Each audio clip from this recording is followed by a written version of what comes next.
Reading with your kids.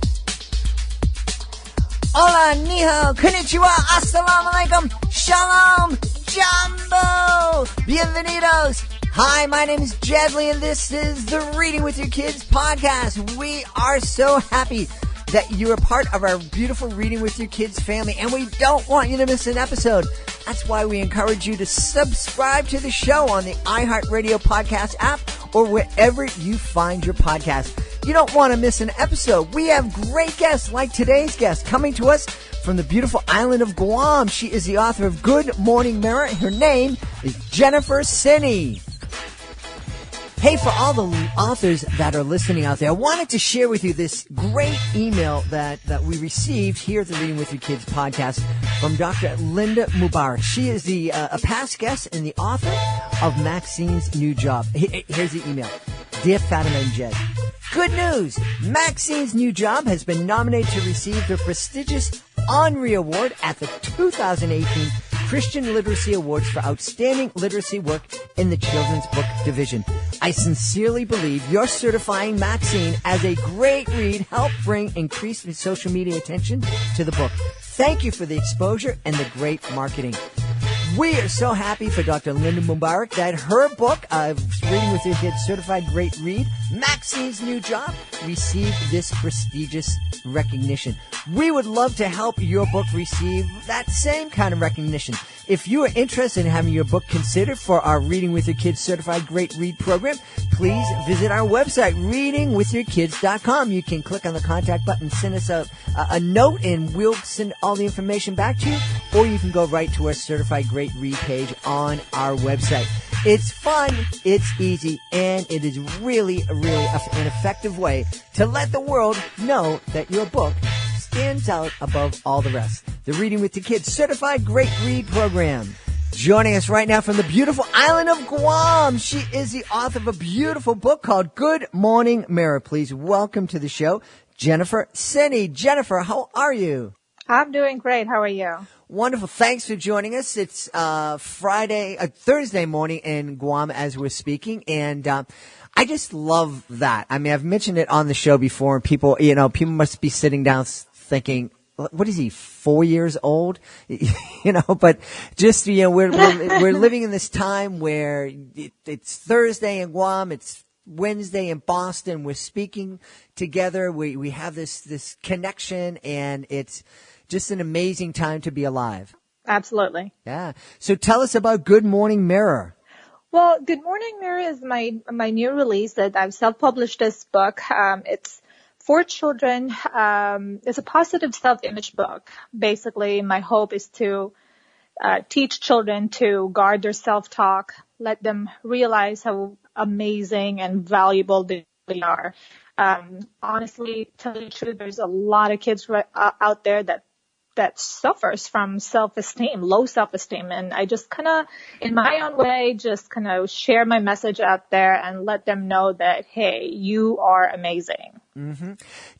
Talk to us a little bit about that concept of self-talk. You said you wanted to protect them from negative self-talk, I think you said. Yes. Well, it's kind of interesting because both my books are basically not per se based on everything that I have experienced, but most of it. And I like to correlate my experience with what's going on in the environment and in the society.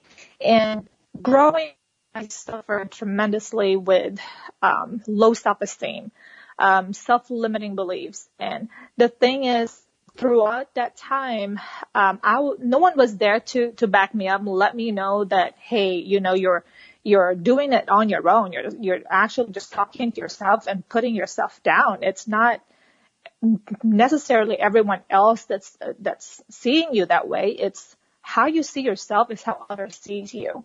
And what happened is that as I was growing up, I believed it, the things that I'm hearing. And I repeated it myself, like, okay, yeah, maybe you're not that beautiful. Okay, well, you're not that capable, and you can't do these things. What are you thinking? It's not you. And so I think those things that you say to yourself would really just not prepare you, but it's just what happens throughout the day is what you say to yourself. And if you start with negative things from the very beginning, it just kind of transform or just it's what's going to happen throughout the day. And that's what happened to me, not just throughout the day, but as an adult. And to tell honestly, at once it marinated in my soul, in my thinking, in my brain that's how I was and that's who I am. It limited me with everything that was presented in front of me as an adult. And it was quite hard to actually get over it. And my hope and my prayer is that somebody out there or just a child picking up this book would somehow just realize from the very early on that, hey, you're amazing and you are capable. And, I know it's a cliche to think that way or to say that you are going to change the world and have them think that, hey, they are amazing or they're capable. It's just that I know for a fact that when I was little, no one was there to tell me that. And it was hard as an adult. And I'm hoping that would be prevented. Well, you're absolutely right. It is incredibly difficult when, no matter what it is you're doing, no matter how old you are, no matter who you are, when you're starting from a place of negativity where you're telling yourself, I can't do this, I'm not good enough, it's useless for me to even try, then it probably is useless for you to even try. And I agree that it's really important for us to, because everybody has those moments of self-doubt. And, Absolutely. you wake up and it's, how can I do this? I'm not good enough. I'm not pretty enough. And we hear these things certainly from the media. Media always reminds me that I'm not pretty enough. Oh, yeah. But, but it's what we choose to listen to. And I think, it's wonderful that you're creating books that are reminding kids to listen to the positive messages that they're hearing and to listen to those positive voices that are playing inside their head too. Absolutely. And honestly, I won't deny it. It's not just for the readers or not just for the children for me, but these books that I write is actually more of a healing process for me. I have not gone to that point yet where I look in the mirror and just see, oh, you are absolutely amazing and beautiful and you're capable and let's conquer the world. I have not gotten to that point yet. However, with just these books, as simple as they may be, it becomes an affirmation for me. It becomes a healing process for me. And I'm hoping that, while I heal, it's, I want children or parents or anybody, for that matter, that suffers from self-esteem and self-limiting beliefs, that they can be with me as I heal. We can be together doing this. Yeah. I think that is really important. I think it's also important for adults and also kids to remember that there probably is never going to come to a time when we've finished the race in terms of having that perfect self-image. It's like you go to the gym. You're not going to go to the gym to reach this one point and then stop going to the gym. We always need to keep reminding ourselves that we are good and that when we hit bumps in the road that we can pick ourselves up and keep moving forward.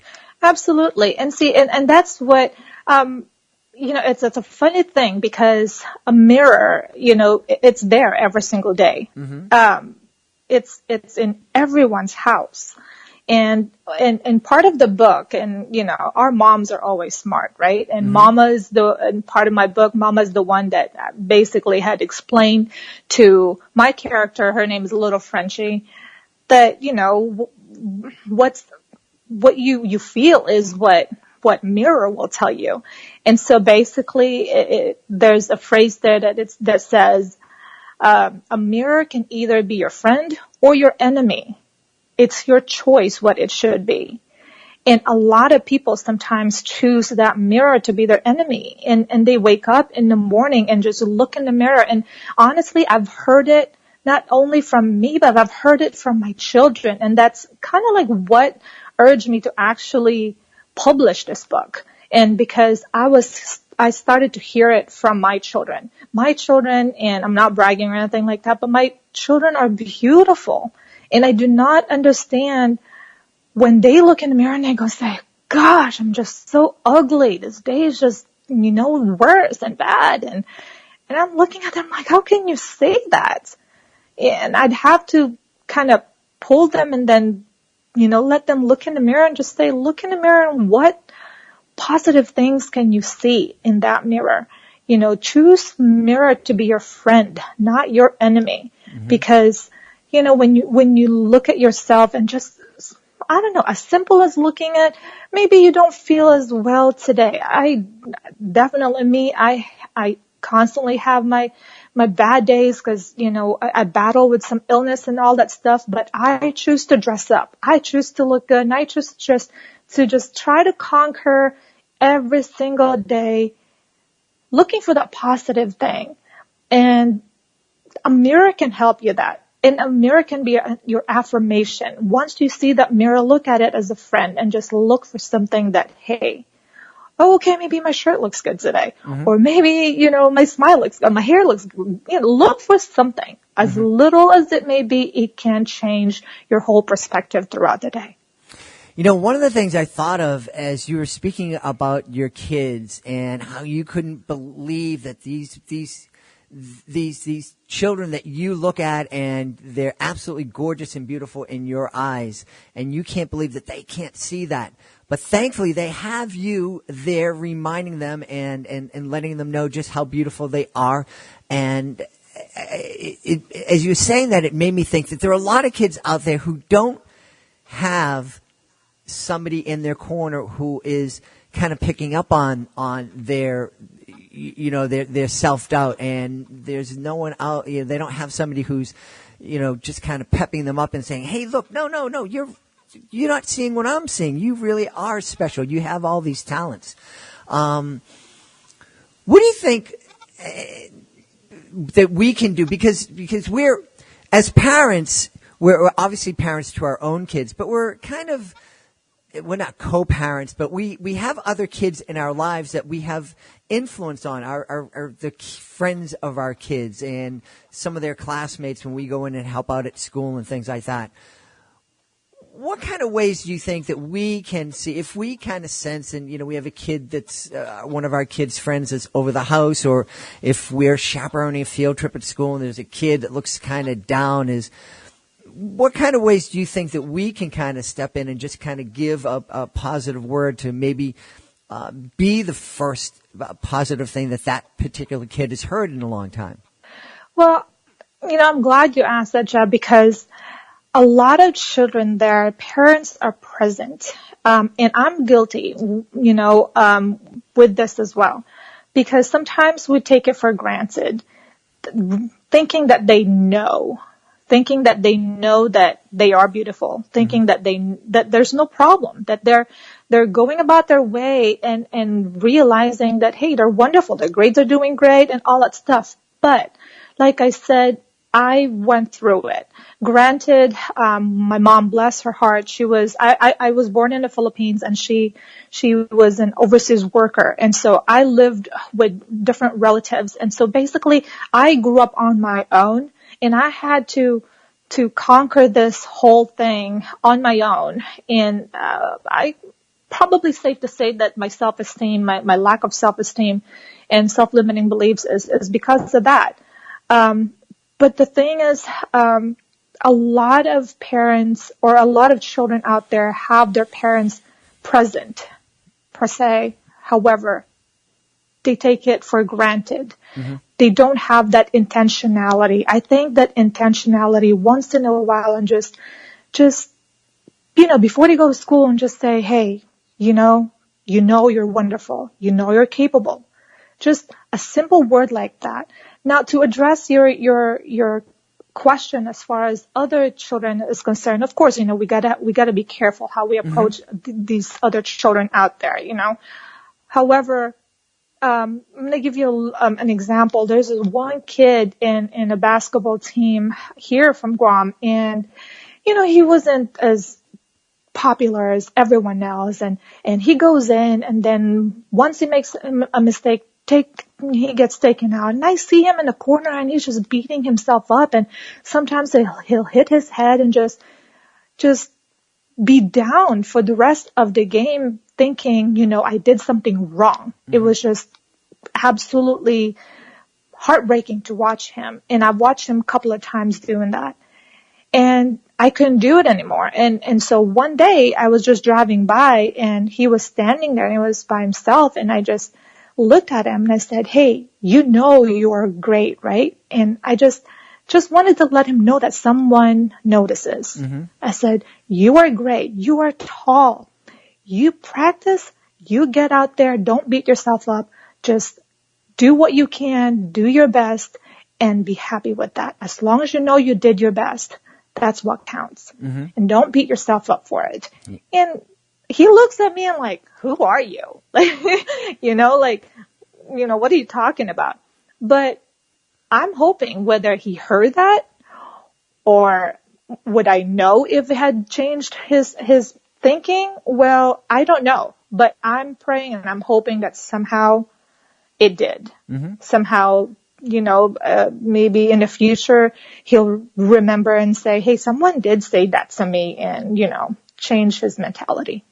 Yeah, I think I love what you did, because I think it's important for us to remember that, it's hard to believe, because sometimes it seems like our kids don't look up to us, because get away from me, Mom, I don't want to see you. Don't be around me. But, their friends, they see us, and especially if our kids have a good relationship with us, then their kids look up to us in certain ways. And just a simple, "Hey, you look really nice today. Oh, I heard you did really great in the basketball. Congratulations. Oh, I heard you did very well." Or, I heard you had a tough day the other day, but you picked yourself up. I'm really proud of you. Something like that coming from us. Very simple, very safe, nothing inappropriate, can really make a huge difference in a kid's life, and in a lot of ways, it just help the whole community, and then come back to our kids. Absolutely, and I'm praying and hoping that it can be paid forward. You add value to these children, and then that if they remember these things, I'm hoping that they pass it on to whoever is, in need, or someone who's quiet there and then having a bad day, that they would just kind of reiterate what they heard from someone else. And like I said, one kid at a time, whether I know it had changed someone's life or not, as long as I know that somehow I have shared it, and if it did change someone's life, if it had changed a kid's life, then, what I'm doing is all worth it. One of the things I was talking earlier on about, being amazed that, you're on the other side of the world and we're having this conversation, and that's really cool. But what I also think is really cool about this conversation is it just kind of reinforces the fact that it doesn't matter where we are in the world. It doesn't matter where we grew up, what ethnic background we have. We're all kind of the same. Because it's comforting to know that, human beings in Guam who grew up in the Philippines are struggling with some of the same kind of self-esteem images and issues as people growing up in Boston and New York City and Florida and Mexico and Canada have. So we all have that human bond together, and wouldn't it be wonderful if we could just create ways like you've created with Good Morning Mirror, just create ways to kind of support each other and lift each other up.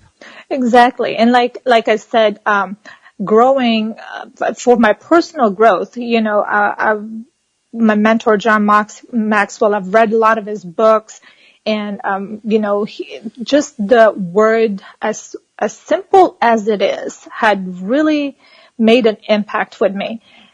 Intentionality. I am not one of that person that would go out there. Like I said, I lack self-esteem. I had so much self-limiting beliefs. And for the fact that just intentionality and adding value to other people, for some reason, I felt like just been a calling to me. It's just, as simple as reaching out or writing a book, or it doesn't matter, or just saying something to a child or saying something to another person. Just be intentional and be sincere about it. And I think that can make a big difference. I don't know if I mentioned on the podcast. I think I have, but I love that being intentional and all those little interactions that we have during the day when you're at the market or at the bank, and the cashier or the teller are there, and they don't even look up. Hello, sir. How are you? Nice to see you. Have a good day. I just, when someone asks me how I am, how's your day going? I don't just say good. It's like, oh, I am having a wonderful day. How are you? And it just blows people. Their eyes light up, and it's like they wake up. They come out of their work coma, and they're like, hello? What? I didn't really want you, and it's really wonderful because that's when some real interaction happens and some real human interaction, and it's beautiful. It drives my wife crazy. It just drives her, and we're at the market, and the woman or the man says, well, that would be 1819. I'll just say something silly like, well, that was the year I was born. And, and it just baffles everyone. But it just brings a chuckle, and it creates a human moment that I think is really precious, and that's missing in a lot of our days. Yes, absolutely. Like I said, it creates that, I guess it becomes contagious, like what you just said, as simple as going to a grocery store, and maybe that person that you were talking to, the cashier might be just having a hard time, and didn't feel like smiling. And then all of a sudden you come along and you say something like that, and then it just wake their adrenaline up a little bit, to bring a smile to their face. And maybe the next person next to you will get a smile instead of her frowning because she wasn't having a good day. Absolutely. So as simple as that. Well, what would bring a smile to our listeners' faces is if they knew where they could connect with you online. I know you have a great website and you're active in social media, so let folks know how they can connect with you, please, Jennifer. Okay. Well, they can follow me at www.jennifersenne.com, and my Facebook also is there. Believe author Jennifer Senne is there, and they can follow me there as well. And I'm also on Instagram. They can just look at jennifer.senne and, just drop a line or say hello, and I'll, be glad to go ahead and then interact with them. That's awesome. And Senne, for those of you who are spelling challenged like me, Senne is spelled Senne. So it's jennifersenne.com. Yes. Yeah, awesome. Well, I really encourage everybody to check out Jennifer's brand new book. It's called Good Morning Mirror, and also her first book, Believe. And make sure to connect with her, because she really is a positive person and is making some great things happen out there. We've been talking to the author of Good Morning Mirror, Jennifer Senne. Jennifer, thanks so much for being on the show. Thank you so much. It was my pleasure. You do not want to miss the next episode of the Reading with Your Kids podcast. Our guest will be Nori Castillo Crawford. She is the author of 3,585 Miles to Be an American Girl. The next episode of the Reading with Your Kids podcast. We mentioned earlier, we don't want you to miss a single episode of the show. We have such great guests. That's why we encourage you to subscribe to the show. One of our favorite podcast apps is the iHeartRadio podcast app. We love it, and that's where most folks are seeming to be downloading the show from these days. But we also have lots of great listeners who use the iTunes app, Podcast Addict, Stitcher, and wherever you find your podcast, you can subscribe to the Reading with Your Kids podcast. In fact, if you use a couple of different podcast apps like I do. You can subscribe on all of those different apps. Before we go, I want to make sure I thank Jennifer Senne for being here today. Make sure you check out Good Morning Mirror. I also want to thank my amazing producer, Fatima Khan, for everything she does. I also want to thank my beautiful wife for all of the support and the love that she has brought into my life. And of course, I want to thank you. Thank you so much for taking the time to join us today. And as always, thank you so much for taking the time to make the world a better place by reading with your kids. I'll be looking for the next edition of the Reading with Your Kids podcast.